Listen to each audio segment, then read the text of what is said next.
Welcome to the Afro-Resistance podcast, Rooted and Resistant. In this series, we explore food justice through the stories of Black, Caribbean, and Latina migrant families in the Bronx, New York. We believe that as migrants, we are free to shape our food systems and that food is a vehicle for community, love, culture, justice, health, and sustainability for all. I'm Gloria Malone, an award-winning communications professional who lives in the Bronx and is passionate about stories, Blackness, and food. And I am delighted to bring these stories to you.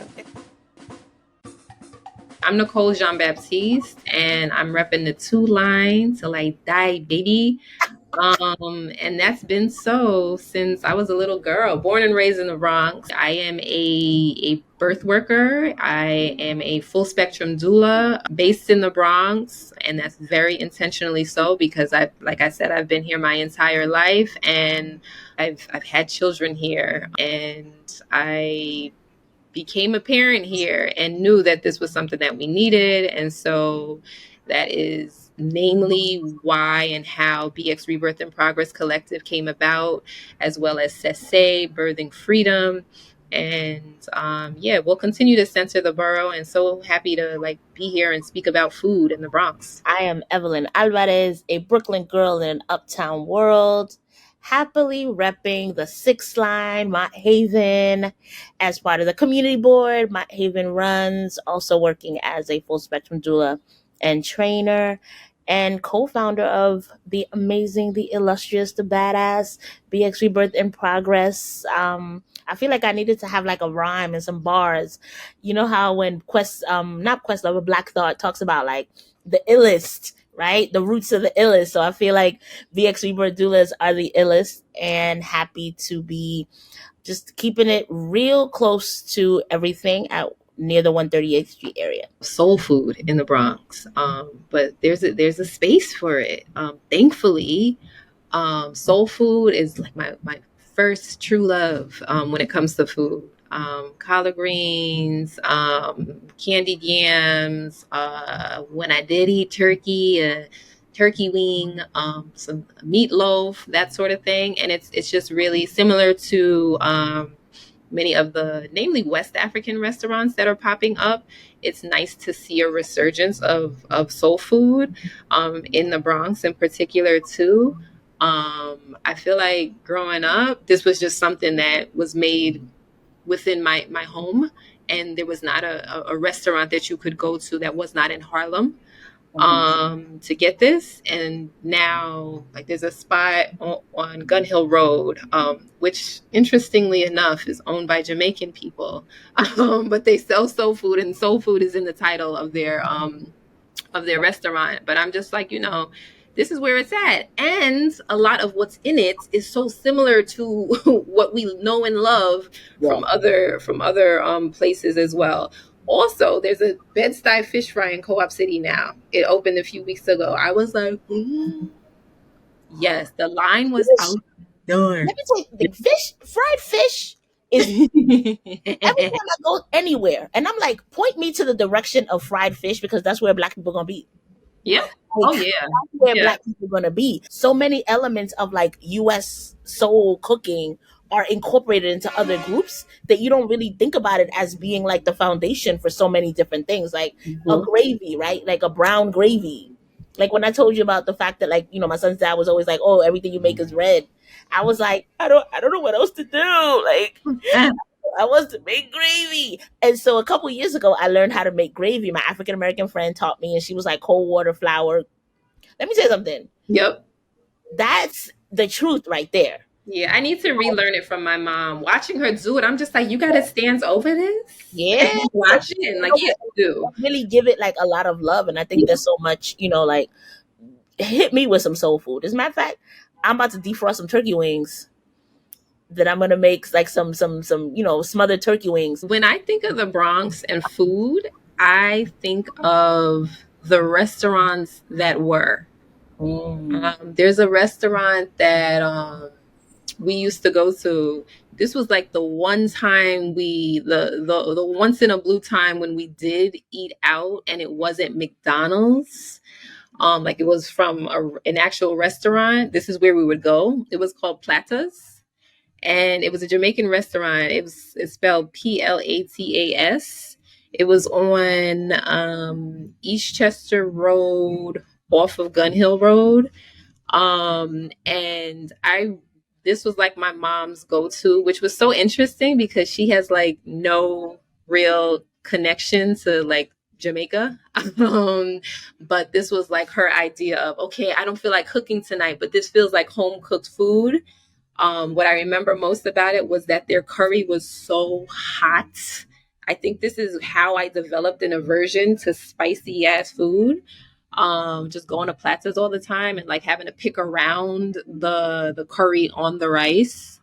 Um, and so I just always, and that was around for years and years and years until it wasn't, and I think about that restaurant and a few others that, are really just significant to how I remember the Bronx and just, place history and how it intersects with food. Yeah. So that's something that comes up for me. And also what comes up, I'm listening to what you're saying, and what comes up for me in regards to food is just the idea that there was a time where like kids, they didn't have kids meals. So going to a restaurant was also like a really huge experience. Like I remember going to a restaurant and being like, wow. But then also never being able to order. It was like whatever your parents got, you just got a little bit of that.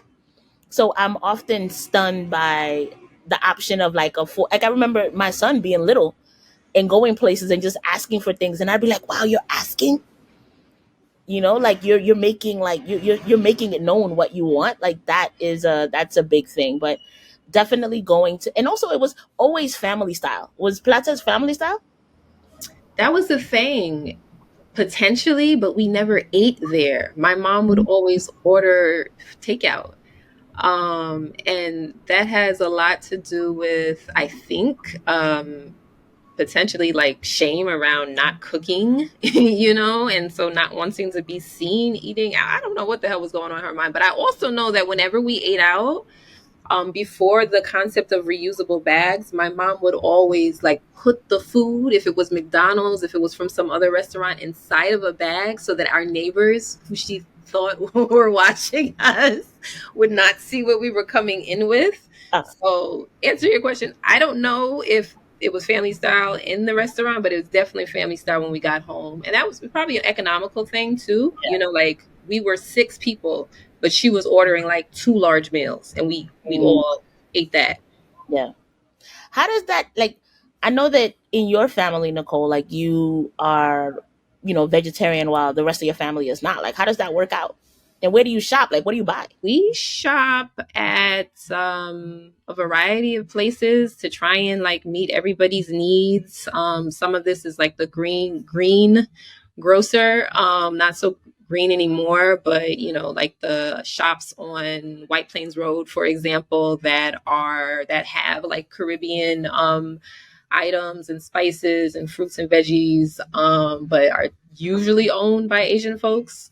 So we'll do half of the shopping there, and the other, or a third of the shopping there, a third of the shopping at like the fish market where you can get some of the fish for Jamani and Nagasi. And then a third at the supermarket where we can get like all of our veggie staples along with like some chicken that's reasonably priced. So it's like it's happening in different spaces to feel like we can cover everything. Same. I find myself waking up like when my weeks go well, I know that they started with like me looking at all the circulars locally. So there was a point where I was really good. Like I was like, okay, Rite Aid, their sales start on Thursday. Because every once in a while they'll surprise you with like a cool pantry item that you could be like, oh, all right, yes, beans, right, in an emergency. So then I'm looking at like Western Beef and Food Bazaar and who has what. It's kind of exhausting. It's a little bit exhilarating, but I'm also a little bit tired of it. Oh, for sure. It's very tiring. I recognize that I've gotten just worn down over the years from doing all of that to the point where I was just like, I don't want to cook. I spent too much money on takeout last year and maybe the second half of the year prior. And that's how long I think I've been in a rut where food and cooking are concerned. And in part, I think it is a reflection of some of the like just subpar options in the neighborhood. Like I said, so-called green grocer, I feel like it's diminished in quality over the years. Yeah. You know, and so it's not exciting in a way that it used to be. Like, do you feel that after, having been quarantined and like experiencing slash surviving slash living through slash continuing to have COVID, do you feel like also that has changed the way that your engagement with food? Oh, most definitely. Yes, there was early COVID where ordering out was off limits, at least in my household. And I think for a lot of people, we were like frightened Yeah. which is also really interesting.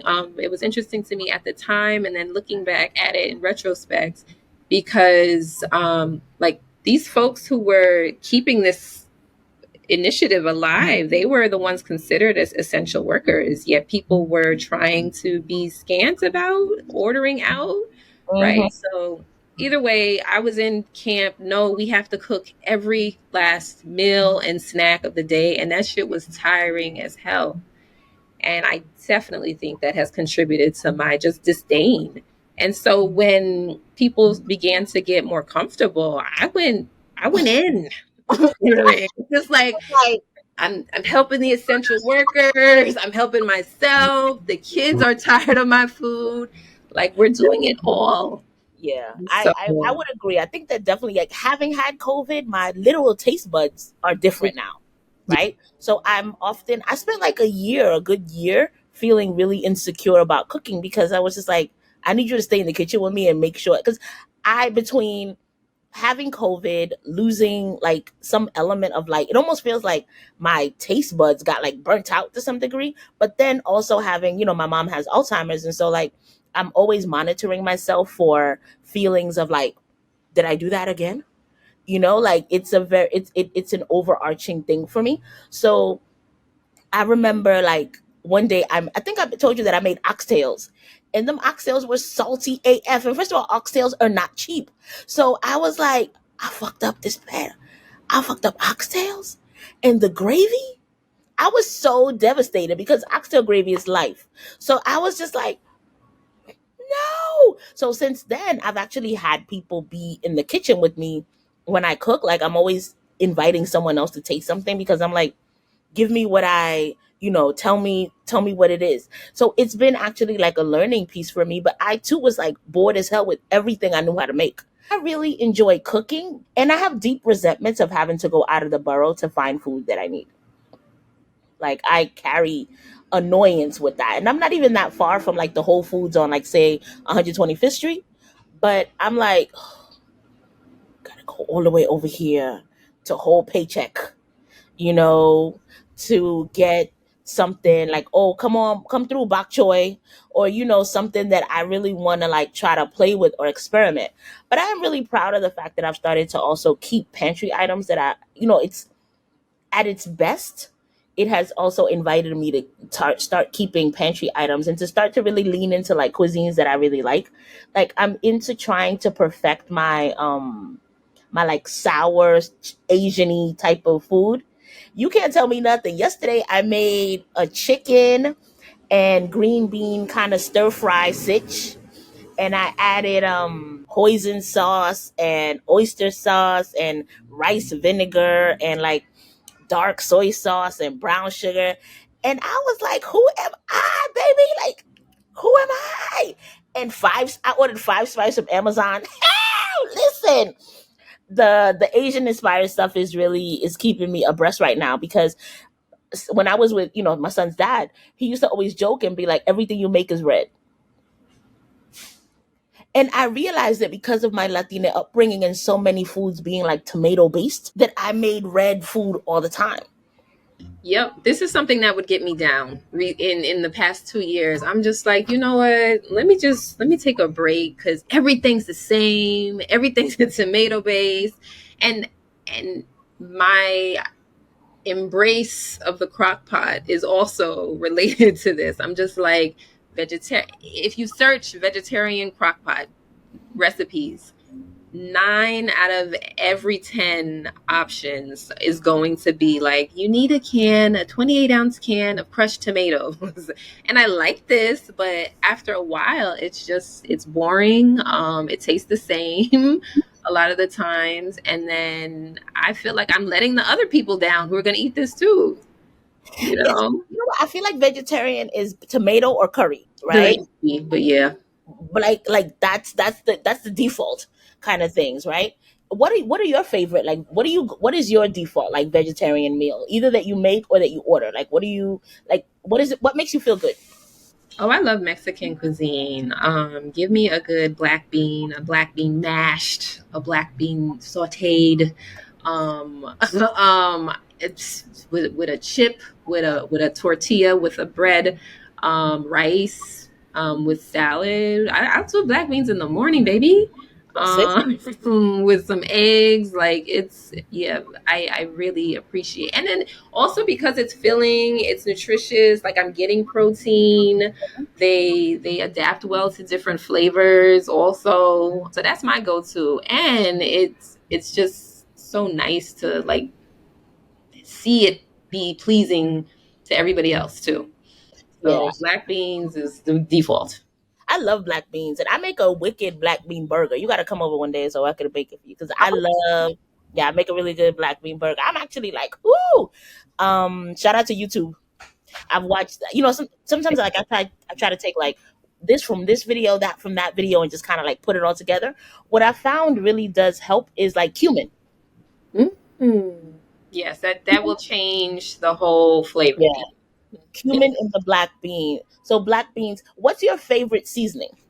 It's a local Brooklyn-based seasoning company, and I tried their stuff, and I like travel with their seasoning. They have something. I got a jerk rub, and there's something called Abuela's Adobo Mm-hmm. that I'm just like, okay, this is what I've been needing. The adobo that I think it's the Goya brand. Like I grew up on that, Yeah.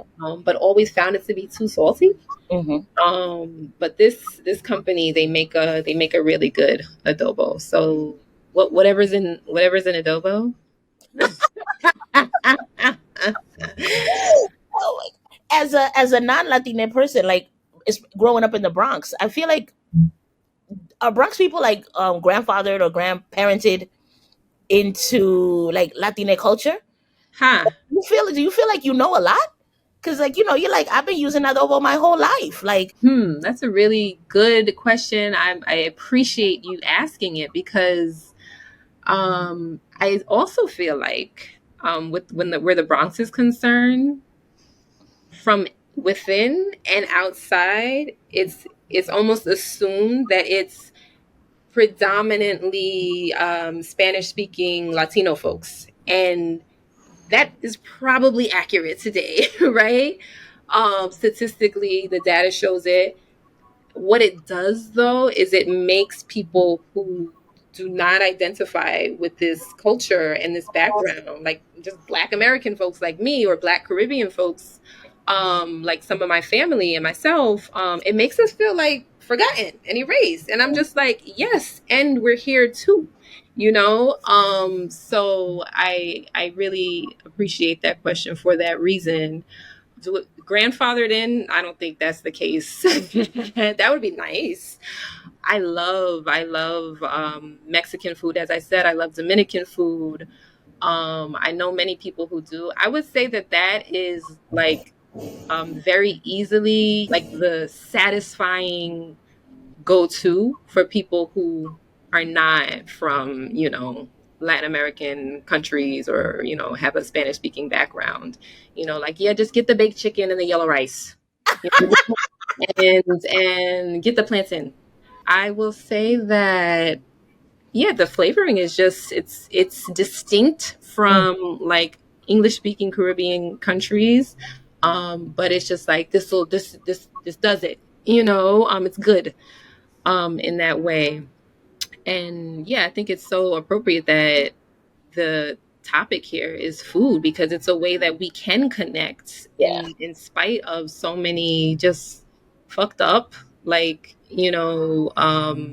just differences that we are either creating or just being mean spirited about.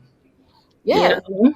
I agree. And then at its best, you can use it to like connect, right? Like there's Mhm. nothing more beautiful than like breaking a really, breaking bread with people that you really enjoy and having like those cackles and like knee slappers. Yeah. Like, but I agree. I think that there is really an interesting piece there that shows up differently. Like, I was raised in Brooklyn, but I've lived in the Bronx for now like 13 years. And so it's been a significant difference in some ways and then not. I think that also because of where I'm located in the borough, you know, shout out to Mott Haven, six line, whoop. Um, that we also get like the options here are specific, right, to the community that lives here. And so Connector that food is, the bridge that food can be between different cultures, and which is so relevant in the Bronx. I remember when I was little, it was you were either Puerto Rican or you were Jamaican, right? Or at least that's what most people aspire to be, which was so odd. Like, be who you are. Like, stop pretending like your family's roots are not here, if they were. And so always appreciated that as kids, as adults, we could connect over food. Like, if it's good, it's good. There's no argument there. So I'm just thinking about, like, between other cultures in the Bronx, what are you picking up on as some similarities? I always say that I am a fan of anyone who has rice culture. I love rice. So whether it's jollof, yellow rice, rice and peas. My best friend is from Guyana, so we always have this ongoing debate about whether it's rice and peas or peas and rice. And I'm always joking that like Guyanese folks are like an anomaly because where everybody else says curry chicken, they say chicken curry and right and peas, like, and I'm like, but there's more rice than peas. Like it's rice and beans. Like however rice goes first. And she's like, you see you. This is how I know that you ain't about it because the rice is typically white. You see what I'm saying? You see how you trying to make white things look good? And it's a running joke, but yeah, like I'm a big fan of rice culture, and I think that I see more and more. Like I know that recently I ordered Indian from like this spot in Parkchester, and I was like, okay, I see what y'all doing here, and it gave me a lot of joy. So I think that for me, it's like really being able to see that, plus also having full access to like City Island, which is unique. And so we often forget about like just what it's like, how satisfying for people who eat fish and shellfish it is to just kind of go munch on some fried shrimp and drink pina coladas. I'm thinking of City Island as a treat too, and definitely a nice little hub for folks who love seafood. I would also just say who like some version of fried food. As a vegetarian, City Island's not as like fun as it used to be, but I do love. Yeah, there's just something about their fries that I like too. Dipping it in the thickened tartar sauce, dousing it with hot sauce as well, and then some ketchup. Watching my family enjoy their scallops and fried shrimp, and also a little pickle, with the fries. That's really nice. And then the drinks. Oh my gosh, like triple strength on City Island. So that's really nice. And yeah, I'm just think about the makeup of when I think of City Island again, you hear a lot of Spanish spoken, and then as time has gone on, there are folks from, just many other different backgrounds. We have a like a Bangladeshi community in the Bronx that's grown. And many a times I'll go to City Island now and I'll see families out there and they're by the water. And that's so like really nice to see. I'll see a lot of African folks on City Island now. Black people, American born Black people have always gone to City Island. I think it's become, a hotter spot for Jamaican people too. I have a friend who has a Jamaican bikers crew, and they're always at City Island. At the Wait, like spot. motorcycle? Huh? Motorcycle? Yes, motorcycle. And so like this is like a true melting pot. And what are people doing here? We're eating and drinking. And I think that's really beautiful, you I would know. agree. Just speaking about growing communities here in the Bronx, like the the Bangladeshi community, but also there's like a. Do you frequent any African restaurants? Ooh, girl. Listen again with the spice. The spice has been my that's been a barrier for me. I love fufu. Mm-hmm. Okay, I love me some fufu. I love me some okra stew, baby. I I there have been a number of African restaurants that have popped up near me, and I'm so excited. And I'm just like, okay, let me try this. Usually, it is just too hot for my my liking, but shout out to just all of the Ghanaian and Nigerian folks who have set up shop and whose businesses are thriving. Yeah. Whenever I can, I stop in and get some fufu and maybe something that's a little less heavily spiced. And no, and let me just be clear. I like spice. It's just the heat. I Heat. can't Yeah. I can't quite take too much. But yeah, I love me some African food. I love jollof rice. I was somewhere recently. They had jollof rice on the menu, and it was too watery. And I'm just like, why y'all did this? Too watery. Oh. So yeah, there's a method. Like, what does it Ghanaians make? Like, is it called puff? It's like a fried dough ball. Yes. And it looks like maybe like a fried dumpling. It's a little sweet. Yeah, I like that. So for us, I grew up eating something very similar, less sweet, but hmm basically like an accompaniment to like any kind of savory food. So hmm on a Saturday morning, our habit was to like my mom would get up and she would like make a whole bunch of dough. With some of the dough, she would make like coconut bread. So I grew up eating coconut bread like every Saturday morning. And then she would take some of the leftover dough and then she would like fry it, right? So she would fry it and we called it panqueques, right? And there are different types of panqueques. So there's like a panqueque that is also baked. So it's more like there's a baked panqueque that is actually in line with like a Johnny cake. The other people call it Johnny cake, but in this case, it was like a fried dough situation. And when I was a teenager meeting with my friends from the English speaking Caribbean, they would be like, "Oh, that's a fried bake." Right. So the first time I had the Ghanaian puff, I was like, oh, this is like a fried bake slash pancake. Like everything feels familiar. And as long as it's all used to sop up some good gravy. Ooh, ooh. Exactly. And so basic too. We are proud about our food, particularly our breads. Yes. Like, that's just fried bread. Why are you going crazy over it? You know? But it is absolutely delicious and it's a labor of love because it also takes effort to That's make. that part. Yes. And to perfect, oh my goodness. One of my sisters is she's very particular about the fluffiness, the weight of her bakes. And it's something that, when she gets to making them, you must accept the invitation to come or she will be deeply offended Yeah, because we worked on these. that's what it is. If you had a craving for plantain, right, you could go to the Ghanaian restaurant, you could go to the Nigerian restaurant, you could go to the Dominican restaurant, the Puerto Rican restaurant, the Jamaican restaurant. And so like looking at all of those similarities, looking at all those different places and that one similarity is just really it's amazing, it's beautiful.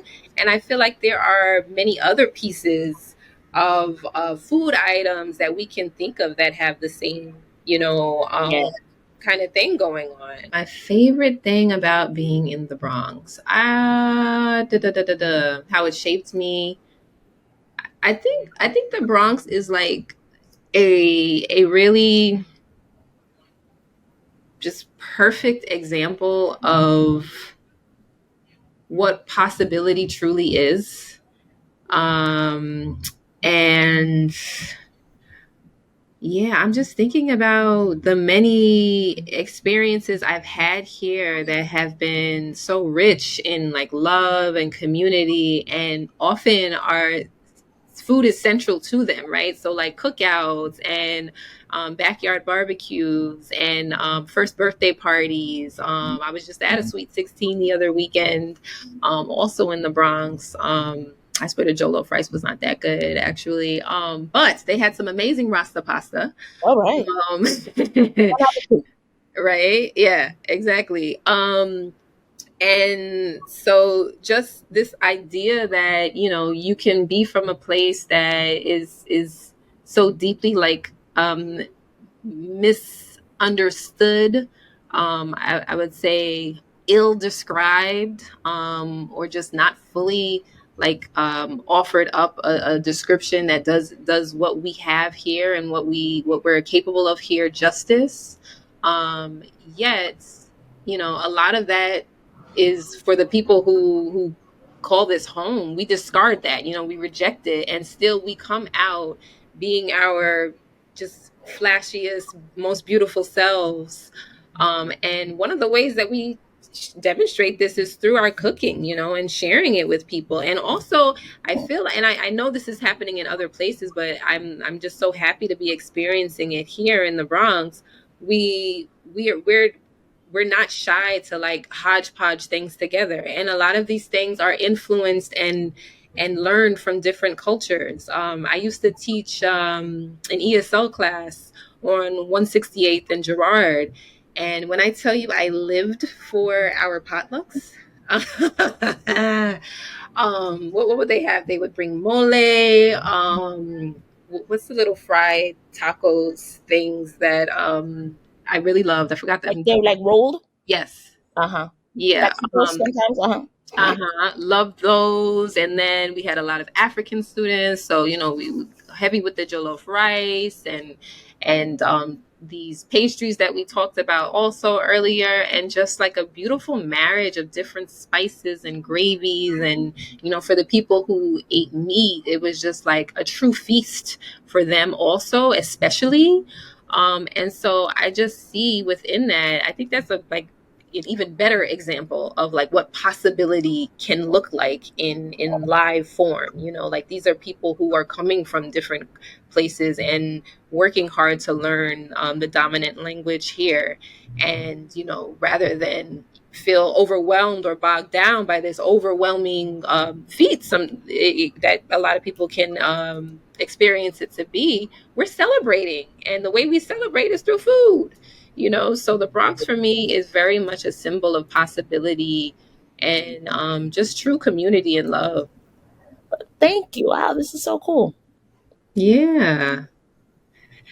What I really enjoy living in the Bronx, I really like my neighborhood. Like I really say that, and I would say that the relationships and the people and just like like I'm part of a whole, well, not a whole bunch, but like enough group chats and communities that I really enjoy the experience. I like the fact that we have um like so many communities that are also wanting to like make it. Welcome to the Afro Resistance podcast, Rooted and Resistant. In this series, we explore food justice through the stories of Black, Caribbean, and Latina migrant families in the Bronx, New York. We believe that as migrants, we are free to shape our food systems, and that food is a vehicle for community, love, culture, justice, health, and sustainability for all. I'm Gloria Malone, an award-winning communications professional who lives in the Bronx and is passionate about stories, Blackness, and food, and I am delighted to bring these stories to you. In this podcast, you will hear the stories, anecdotes, lessons, and knowledge of Black women, girls, and femmes from their lands to the Bronx. These stories have been historically underrepresented and deserve to be heard,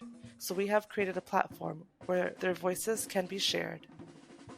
I am Evelyn Alvarez, a Brooklyn girl in an uptown world, happily repping the Six Line, Mott Haven, as part of the community board. Mott Haven runs, also working as a full spectrum doula and trainer, and co-founder of the amazing, the illustrious, the badass BX Rebirth in Progress. I feel like I needed to have like a rhyme and some bars.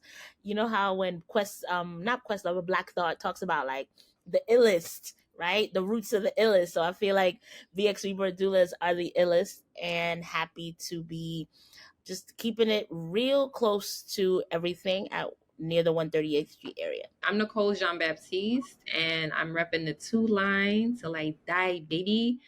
And that's been so since I was a little girl, born and raised in the Bronx. I am a birth worker. I am a full spectrum doula based in the Bronx, and I became a parent here and knew that this was something that we needed. And so that is namely why and how BX Rebirth in Progress Collective came about, as well as Sese, Birthing Freedom. And yeah, we'll continue to center the borough. I'm doing a series at this community garden. It's on 143rd and Morris.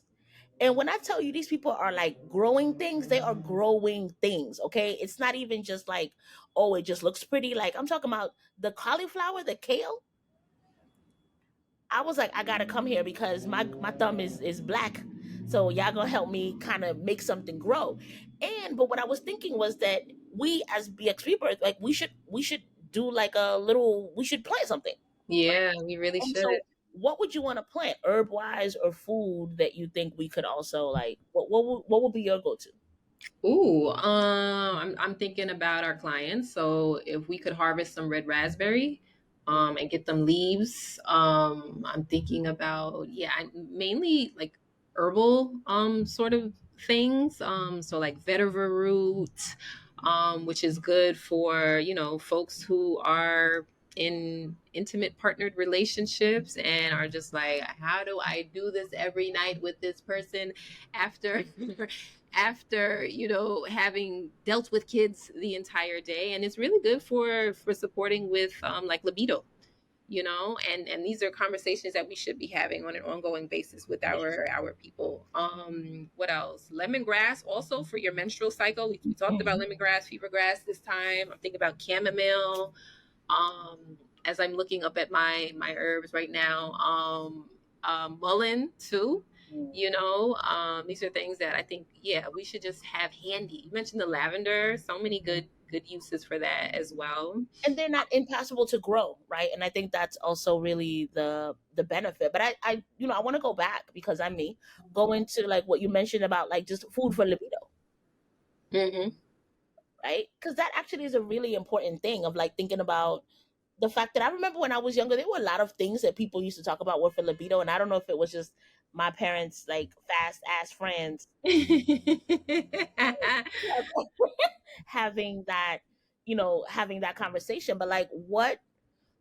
Yeah, like I'm thinking about what foods do it. But then again, I guess I don't discriminate. But like, for what are some foods that you know of that are good for like libido, or like, and like to your point, like if somebody is running after a baby all day, and they still want to have like that kind of intimacy, because I think as doulas, these are the conversations or these are the questions that people ask us. Like, Yeah. what do you recommend? Okra, for lubrication. Um, Living and sliding with the okra. Got it. okay. What else? I mean, this is not a food, it's a spirit. But I mean, if you want something like quick, rum. I'm a fan of rum, red wine. I think that too often we stress that you want to like keep your sugar down and gravitate toward foods that are not really within our like cultural just catalog, Mm-hmm. but in actuality these things serve the purpose. So I'm thinking about something like chocolate, Mm. so cocoa Yes. tea, for example. Oh, Like, yeah, I think that what are the ways we should be thinking about the ways that we can decolonize how we view like diet and what purpose we need and want our diets to serve us, mm. right? And so if having sexual intercourse is a fixture in your day-to-day life and you want it to be more pleasurable, then whatever else you're doing surrounding that should be supportive of it, and down to the foods and drinks that we consume, right? So yeah, I would say like very simply okra, chocolate, red wine, rum, um, and then anything else that's coming to mind would be herbal, Mm. So there's like the vetiver root, and you can have that in the form of a tea, or you can brew it, infuse it, and then you can infuse it, have it as an iced tea, and then make some ice pops with it, and then place that in your drinks throughout the day. Um, yeah. What Yeah, comes to this is mind for you? um definitely, yeah, I'm a fan of chocolate. I you know what? I haven't really considered food as like a space or a place, even though I knew that there are foods that have historically been touted to increase libido or desire to have sex, right? Um, like shellfish, like oysters, right? That people have historically named. But then I also think that there's just the functionality of just really being in community with people that you are attracted to, right? And just being able to dedicate time, because I think that there's also something really powerful and sexy about I also am a fan of like just without having the actual qualities of the food, but like the environment around eating. For sure. You Yeah. know? Don't nobody want to eat in a stale or still place, or where people Right. are just stank. Like Yeah, I'll take my plate to go. right. Like, It's like the you case. know, even if like, sometimes I think that, for people that are pregnant or recently parenting, like really being able to create spaces that also are conducive to that with what with the food that you're eating. So like you're having your okra and that's one level, but then if you're having your okra by candlelight, maybe that's another level. You know what I mean? Like so see exactly, right? With a glass of wine. Like you're creating the ambiance for the experience that you wanna have. And I love like food that I'm like, ooh, it's sexy, right? Mhm. Like it makes you feel like, ooh, like I'm eating something, decadent. And I want that part. Like I remember a while ago, Judah and I had gone to we went to like I think the restaurant is now closed, but it's in Harlem. But it was and I don't know what it was like one of those things where they do like the 3 courses, like a restaurant week. So we went to have food for the restaurant week, and it just so happened that it was really frustrating. Well, it was sad for us because we were like the only people in the restaurant. There was in the whole restaurant there was us and another couple, and it was like a Friday night, so we were expecting it to be more bustling. Um, and even though they were disappointed too, they got we got great service. And at one point when it's time for the dessert, dude is like, whoa. And I was like, what's going on? And he was like, I think this dessert gave me an erection. What was it? It was like some sort of like hair thing. And He said, "Whoa." he was like, he's looking at me like, and I was like, bitch, you think I'm trying to slip you something? I wasn't. But it was so funny because as he's saying that and he's having a very real like reaction to this food, I was also thinking, this feels amazing on my tongue. Mm. Okay. Like there was something really like how and you can find it in different ways. Like when your bodega stuff and you're like, oh, let me get me some like Starbursts. Hmm. Right? And you ever had like the pink Starburst and they kind of like melt and you're like, it's like kind of tart and sour and it's giving you like a lot of sensations all at one time. But it was like that, but heightened.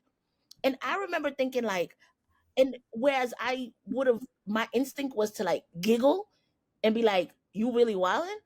I was also very understanding of what it is that he was feeling having this experience with this food. And I was like, I've been looking for that ever since, quite frankly. Like I've been trying to be like, let's get this going on and on. But just really processing the kind of like the very real reality that like food is so impactful in different areas of our lives, right? From the Haagen-Dazs that you have at the bodega when it's on, 2 for $8 or whatever the hell it goes Mhm. through, and helps you get through like that difficult day. The other day I was like, damn, I'm hungry. And I think I was PMSing. So I literally ordered 3 different things. Like I was like, oh, I want there's a specific roll that they make at Cite. It's called the Kawasaki roll that I love. And so I wanted the Kawasaki roll. Then I also wanted a damn I wanted chicken and rice and beans because that's like my comfort food. But then I also wanted like I wanted the Indian food from the place in Purchase that I told you about. So I ordered that too. So I was just like, yes, baby. I love being in a place where I can have access to all of this. Like for us as doulas, also, like, what do you? what are like your favorite foods to suggest to clients, um or like to even have yourself during like a birth? I think that would, whatever's classified as like finger food, street food, I'm thinking of things like, and I keep going back to the like Spanish speaking Caribbean, like empanadas.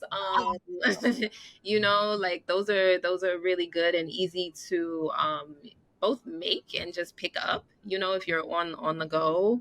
And to pack as well, so things that I are never even thought about an empanada, but that's true because you could really fill it with anything that you want, right. and you can make them in advance. Or patties, like a Jamaican patty or a patty that you might find in some other Caribbean island. I love spinach patties. I love soya patties, which is like a plant-based meat, but it's like, what are we calling it? Textured vegetable protein that's in there. They have ackee patties that I like from this two different vegan spots actually. What are some other ones? There's a plantain and ackee patty that I really like with a little bit of jerk. I'm just like, ooh, but they don't have that every time you go. Damn, So that and seems amazing. Now I want that. yeah, it's on like 238th and White Plains Road where they sell that one. It's called Him. It's a Rasta owned shop. It's His Imperial Majesty.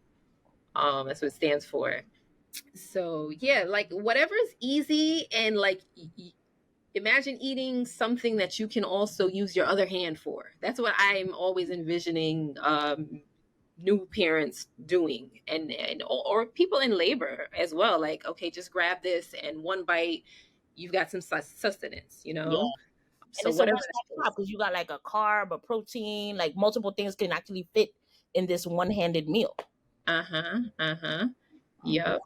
Also herbs, like because I remember a while ago you were like, "Oh, I have a toothache," and I was like, "Oh, put clove oil on it," and then you were like, "Oh, my sister had clove oil," Yep. and it ain't gonna solve it, but it'll hold you down until you get to a dentist. It sure did. It sure did. And these are the ways that you like know to build up your own like at home apothecary. Like I will never not have clove oil now. you know, Listen, I will never not have oregano oil. You got to have a little like all of the thing and so multiple uses that you can, invest in, right? well, yeah, like all these oils, right? That sometimes like, to your point, like the Tiger Balm, it feels extra, and then all of a sudden you're like, "How did I live without this?" I remember a time not too long ago where my super, who's Antiguan, he was in my place to fix something, and it was like I had to tell him, "Hold on, my son is not feeling well. His stomach is bothering him. Just give me a minute." And he's like, "Oh, really?" He was really alarmed by this. He's just like, "Hold on, wait, what's going on? He has a stomach ache." And I'm saying, "Yeah." And so he's like, "Okay, let me stop what I'm doing. I have something for him. I'll go downstairs and get it." And he goes down and he's like, "Yeah, this is dehydrated fever grass." And I'm like, "Oh, wow. Okay, thank you. I don't know why I didn't think of fever grass. I've always known of fever grass to like help with stomach ailments, you know?" But I look at the packaging and I'm like, wait, this is lemongrass, right? And I smell it. I'm like, yeah, this is lemongrass. And I know lemongrass is lemongrass, and I know fever grass is fever grass, not realizing that they are one and the same, right?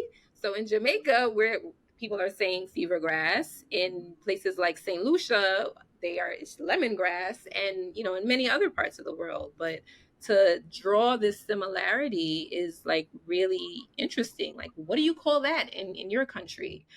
Yeah, I'm always fascinated when people are, when those things come up. So whether it's like lemongrass or fever grass, we can get caught up on like the perspectives that external people have about where you live, but you also know the truth and the fullness about it, and you can see it with like love and nuance. So I'm really excited about that, especially as it pertains to food, because it all tastes so good. To all of the things that kind of remind us of where we've been and where we want to be.